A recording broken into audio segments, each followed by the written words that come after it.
विश्वप्रवक्त्यांनी स्वतःचं फुटलेल्या डबड्यासारखं थोबाड उघडायच्या अगोदर थोडासा अभ्यास करावा. अहो, शिंदे साहेबांनी मराठवाड्यात जी मदत पाठवलेली होती ती सरकारी नव्हती, ती वैयक्तिक मदत होती. आणि या फालतू गोष्टींवर राजकारण करण्यापेक्षा तो फोटो बाहेर आहे की आतमध्ये आहे हे बघण्यापेक्षा त्याच्या मागची भूमिका बघा, त्याच्या मागची भावना बघा. त्यामध्ये ज्या वस्तू होत्या त्या वस्तू माणसांना, त्या ज्यांना गरजू माणसांना मिळाल्यानंतर त्यांच्या चेहऱ्यावरची भावना बघा. ते महत्वाचं आहे. तुम्हाला ते कळणार नाही कारण या आधी कधी वैयक्तिक 5 रुपयाची मदत तरी तुम्ही केलेली आहे का? कधी केलेली नाही आणि यापुढे करणारही नाही याची खात्री आम्हाला आहे.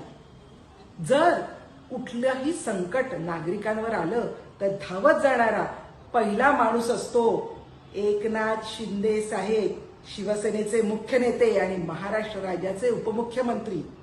अहो, महाडचा पूर असू दे किंवा पहलगामची घटना असू दे, अगदी इशाळवाडी मधली भयंकर घटना असू दे, 8 तास भर पावसात चढत जाऊन मदत करणारी व्यक्ती होती एकनाथ शिंदे साहेब. अहो, तुमचे उबाठा तेव्हा तिथे गाडी घेऊन आलेले, परंतु पायाला चिखल लागू नये म्हणून इशाळवाडीच्या पायथ्याशी सुद्धा तुम्ही उतरले नाहीत. तुम्ही काय आम्हाला सांगणार हो मदत म्हणजे काय असतं?